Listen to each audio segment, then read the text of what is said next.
সুন্দর একটি সকালে সবাইকে আবার আমি অভিনন্দন জানালাম আমার চ্যানেল মাই ফ্রাইতে। আমার গাছে আজকে 3টা জবা ফুল ফুটেছে, তো খুবই ভালো লাগে সকালে উঠেই যখন আমি ফুলটাকে দেখলাম। তো একটু বৃষ্টি বৃষ্টি ওয়েদার,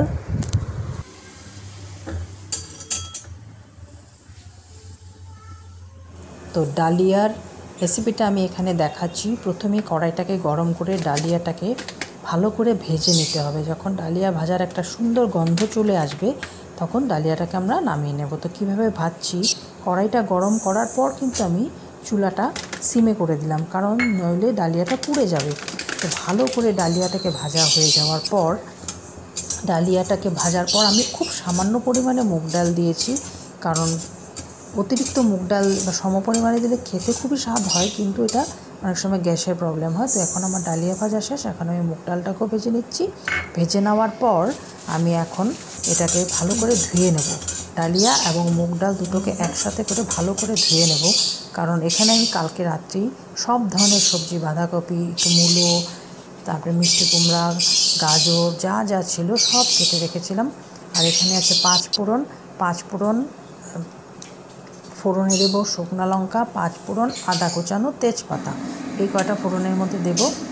আর ফোড়নটা দেওয়ার পর আমি সব সবজিগুলোকে আগে দিয়ে দেবো, দিয়ে ভালো করে কষাতে হবে। কিন্তু তা আমি যেভাবে দেখাচ্ছি সেভাবেই কষাতে হবে। এইভাবে কষালে আর কিছু পরিশ্রম করতে লাগে না, এটা খুব সহজেই ডালিয়ার খিচুড়িটা হয়ে যায়। এবং খেতে আজকের ডালিয়ার খিচুড়িটা তো খুবই স্বাদ হয়েছিল, কারণ প্রত্যেকটি ইনগ্রিডিয়েন্টস খিচুড়ির যা যা দরকার তাই আমি দিয়েছি এটার মধ্যে। তো তেলটাকে গরম করে আমি একে একে ফোড়নগুলো দিয়ে দিচ্ছি। তো তেলটা গরম হয়ে গিয়েছে, এখন আমি একে একে সব ফোড়নগুলো দিয়ে দিচ্ছি। এটার মধ্যে প্রথমে দেবো শুকনো লঙ্কা, তারপরে দেবো 5 ফোড়ন, তেজপাতা, আদা কুচানো বা একটু ক্রাশ করে নিলে হবে। কারণ শুকনো লঙ্কাটা আমি দিয়ে দিলাম, কারণ তেলটা ভালো করে গরম হওয়ার পর ফোড়নটা দেওয়ার পর তেজপাতাটাও দিয়ে দিলাম। বেশি সময়ের দরকার হয় না, কারণ প্রেশার কুকারে এই কারণে করছি 5 ফোড়নটা আমি ধুয়ে নিয়েছিলাম, একটু ধুলোবালি থাকতে পারে। আর এরপর আমি একটু আদা কুচানোটা দিয়ে দিলাম। তো এটা দেওয়ার পর আমি একটু সময় নাড়াচাড়া করে সবজিগুলো দিয়ে দেবো। সবজিগুলো খুব একটা, যেহেতু বাঁধাকপিগুলো এটা খুব সহজেই গলে যাবে, তো একটা সবজিও গলেনি। আমি দেখে দেখাচ্ছি, কিন্তু খুব সুসিদ্ধ হয়েছে, খুব জুসি ছিল এই খিচুড়িটা। তো সেই জন্য আমার মতো করেই আপনারা সবাই বানাবেন। এখানে আমি সবজিগুলো কালকে রাত্রে কেটে আমি একটা ছাইনির মধ্যে রেখেছিলাম, এমনি বাটিতে রাখলে হবে। আমি একে একে সব সবজিগুলো দিচ্ছি।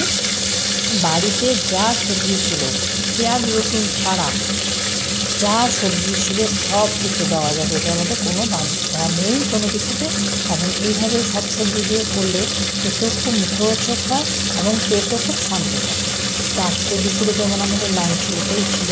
তো এটা আমার সবগুলো সবজি দেওয়া হয়ে গিয়েছে। সবজিগুলো দেওয়ার পর একটু নাড়িয়ে নিতে হবে, কারণ এখন আমি গ্যাসের ফ্লেমটাকে কিন্তু হাই করে রেখেছি, কারণ এখন আমার সবজিগুলো মজতেও হবে। একটু মজে নিলে প্রেশার কুকারে একটু জায়গাও করতে হবে, তো তাই এখানে আমি একটু মজিয়ে নিচ্ছি। আর আমি একটু দস্যুপনার সঙ্গেই রান্নাগুলো করছি, কারণ ঘড়ির কাঁটা সাঁই করে ঘুরছে। এখন আমার আস্তে ধীরে কোনো কাজ করার সময় নেই, এই জন্য খুব দস্যুপনার মতোই আমার সকালের কাজগুলো হয়। সেইভাবে গুছিয়ে গেছে কাজ করা পসিবল হয় না। এখানে আমি মুগ ডাল আর ডালিয়াটাকে দিয়ে দিচ্ছি। ডালিয়া হচ্ছে গমের ভাঙা টুকরো, গমের টুকরোই বলা যায় এটাকে, গম ভাঙা। তো এটা আটা যে জিনিস দিয়ে বানানো হয় সেই জিনিসই কাজে একাদশীতেও কোনো সমস্যা নেই। আর যারা সুগারের পেশেন্ট তাদের জন্য এটা বেশ ভালোই কাজ করে। ভাত না খেয়ে এটা পেট ভর্তি একটা খাওয়া হয়, পুষ্টিগুণে ভরপুর একটা খাওয়া। হলুদ দিলাম। আর আজকে যেহেতু একাদশী, এখানে সন্দক লবণ দিয়েছি। সন্দক লবণের পরিমাণটা একটু নুনের চেয়ে একটু অন্যরকম হয়, তা আমার একটু চিন্তা করছিলাম, কিন্তু আজকে একদম নুনও পারফেক্ট। সঙ্গে জলটা কিন্তু বেশ অনেকটাই দিতে হবে। ডালিয়াটা দেওয়ার পরে 2 আঙ্গুল মতো জল দিয়ে দিয়েছি। দিয়ে দেওয়ার পরে এটাকে 5টার মতো সিটি মারলেই হয়ে যাবে। ওই কড়াইতে আবার আমি একটু খিচুড়ির সাথে আর রুটির সাথে আলু ভাজা করে নিলাম, কারণ একাদশীর দিন বেশি রান্না করাটা খুব মুশকিল হয়, কারণ এই ধরনের আলাদা আলাদা করে রান্না করতে হয়। আবার এদিকে আমার খিচুড়িও রেডি। তো খিচুড়ির সাথে তো হয়ে গেল আলু ভাজা, আর রুটির সাথে আরেকটা আইটেম আমি একটা সুজি বানিয়ে নিচ্ছি। এটা একটু হালুয়া টাইপের সুজি বানাচ্ছি। এটাকে ভালো করে ভেজে নিয়ে তারপর সেটার মধ্যে একটু ঘি দেব। ঘি দিয়ে তারপর কী করছি দেখাচ্ছি। তাড়াহুড়োর মধ্যে অনেক কর্মই আমি করি। এখন তো ঘি ঢাললাম, ঘিটা আজকে একটু ভুলবশত একটু বেশি ঢেলে দিয়েছি। এত ঘি আমি দেই না, কারণ অতিরিক্ত ফ্যাটস খাওয়াও ঠিক না। তারপর এটার মধ্যে কাজু কিশমিশ দিয়ে একটু চিনি দিয়ে সব আগেরটা পিছেরটা আগে আমার হয়ে গেছে। আজকে তাড়াহুড়োর থেকে তখন অলরেডি 9টা বেজে গেছে। আমাকে অ্যাট এনি কস্ট শেষ করতেই হবে রুটি করা, তারপরে বাকি। এখানে আমুল তাজার ছোটো একটা প্যাকেট কেটে মারলাম এটার মধ্যে ঢিল। তো এখানের মধ্যে হয়ে গেলো চিনি দেওয়া। এবার নাড়াতে নাড়াতে এটাকে ড্রাই করে নিলাম। তো এগুলো আমার সব মানে কুকিটি, যেগুলো আমার অফিস টাইমে অনেক কাণ্ডই করি, যেগুলো ইন জেনারেল কেউ করে না, আমি ওইভাবেই করি, কিন্তু বেশ ভালোই হয়, খেতে মন্দ হয় না কিন্তু খাওয়ারগুলো। তো আমার সুজিটা হয়ে গেল। এবার আমি রুটি করব। আমার সুজি এক বাটি সুজি হয়ে গেছে। এখানে আমার ডালিয়ার খিচুড়ির ভাপও বেরিয়ে গেছে। তার মধ্যে দিয়ে দিলাম একটু ঘি। খিচুড়িতে ঘি না দিলে কি চলবে? এবার বাঙালি বাড়ির খিচুড়ি।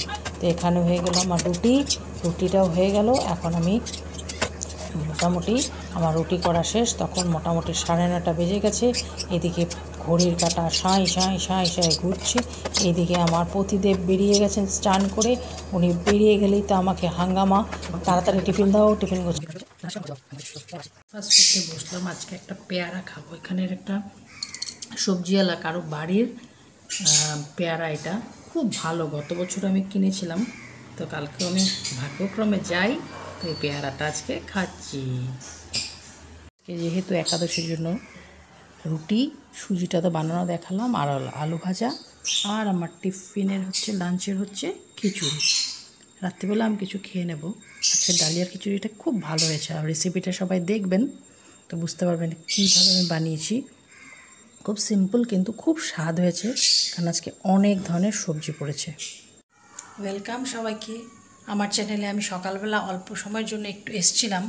তো এখানে আমি এখন অফিস থেকে জাস্ট ফিরলাম।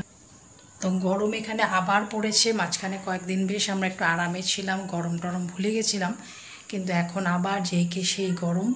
তো গরমের মধ্যে আমাকে দেখে নিশ্চয়ই বোঝাই যাচ্ছে আমি খুব টায়ার্ড হয়ে এসেছি। তো আজকে আমার ভিডিও দেখে একজন আমার দিদি কমেন্টস করেছিলেন যে আমার সাউন্ডটা ঠিক হচ্ছিল না। তো আমি এটার জন্য খুব থ্যাঙ্কফুল যে আমার কোন জায়গায় কি প্রবলেম হচ্ছে সেটা আমি সবসময় বলি সবাইকে কমেন্টস করতে। কমেন্টস না করলে আমি ঠিক বুঝতে পারছি না যে আমার সাউন্ড ঠিক মতো যাচ্ছে কিনা, বা এই সাউন্ডটাকে আরেকটু বাড়াতে লাগবে কিনা, সবাই স্যাটিসফাই কিনা। কারণ কোনো একটা জিনিস আমি বিনোদনের জন্যই ব্লগটা বানাচ্ছি, অন্যদের বিনোদনের জন্য, সঙ্গে আমারও। তো তাতে যদি কেউ একটু শুনতে অসুবিধা হয় সেটা নিশ্চয়ই আমার ভালো লাগবে না। তো ঝুমাদি, তোমাকে খুব অশেষ ধন্যবাদ যে তুমি আমার এই পয়েন্টটাকে পয়েন্ট আউট করো। আমার আজকে সারাদিনটা বেশ ভালোই গেল। অফিসে তো কাজের চাপ আছে, অডিটের কাজটা একটু মানে মোটামুটি একটা রাস্তায় এসছে। এখন যাব অডিট নিয়ে সিএর কাছে, তারপরে আস্তে আস্তে আমাদের বাকি প্রসেসিংগুলো চলবে। তো এখন প্রত্যেক দিন আমরা অফিসে খুবই এনজয় করি। অফিসটা এরকম আমাদের কাছে লাগে, যেমন প্রত্যেকের কাছেই, যে আমাদের অফিসটা হচ্ছে আমাদের জন্য একটা সোর্স অফ অক্সিজেন। আমি আমার অপরাজিতা গাছটাকে একবার দেখাচ্ছি ফ্রন্টের থেকে। ও কিন্তু সাজুগুজু করছে খুব সুন্দরভাবে, যেহেতু সবারই চাই সবারই চাই সকালের রোদ। এখন আমি সবাইকে কীভাবে দেই, তো নিচে আমি জবা ফুলের কলি বেরিয়েছে, তো যে গাছটার জন্য অপেক্ষায় আছি যে কী ধরনের জবা ওটাতে ফুটবে, সেই গাছটাকে আমি আবার সকালে রোদের জন্য এখানেই এনে দিলাম। কারণ সবারই যখন রোদটা চাই, তো দেখা যাক কিভাবে ওরা বড় হয়।